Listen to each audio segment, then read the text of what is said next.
Update news. राष्ट्रीय सहकारी शिक्षण प्रसारक संस्थेत जानेवारी 2023 मध्ये निवडणुकीत नवीन पॅनल सत्तेवर येऊनही डॉक्टर संजय देशमुख यांनी 7 फेब्रुवारी 2024 रोजी खंडपीठात स्वतः संस्थेचा अध्यक्ष भास्वत 31 शिपायांच्या 15 जून 2015 पासून बनावट व खोट्या नेमणुका दाखवून जळगाव शिक्षणाधिकाऱ्यांच्या बनावट मान्यता मिळवल्या।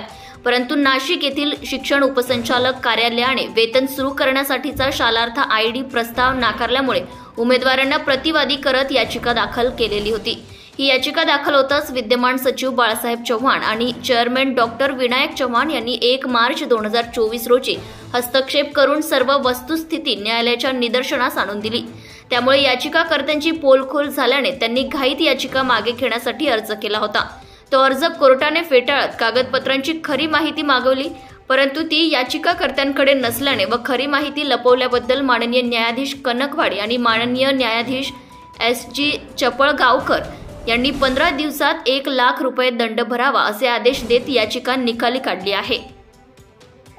येथील 3 तालुक्यात कार्यक्षेत्र असणाऱ्या राष्ट्रीय सहकारी शिक्षण प्रसारक मंडळाचे तत्कालीन उपाध्यक्ष डॉक्टर संजय देशमुख यांना बनावट व मागच्या तारखेची 31 शिपाई भरती महागात पडली आहे। भरती बंद असताना माहिती लपवल्याबद्दल मुंबई हायकोर्टाच्या औरंगाबाद खंडपीठाने 1 लाख रुपये दंड करून याचिका निकाली काढत सर्व मागण्या फेटाळून संबंधित केस डिसमिस केली असल्याची चेअरमन डॉक्टर विनायकराव चव्हाण आणि सचिव बाळासाहेब चव्हाण यांनी बुधवारी 20 मार्च रोजी घेतलेल्या पत्रकार परिषदेत सांगितले।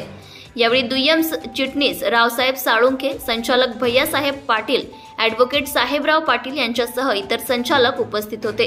रहा अपडेट न्यूज साठी मुराद Patel. Subscribe now and press the bell icon. Never miss an update.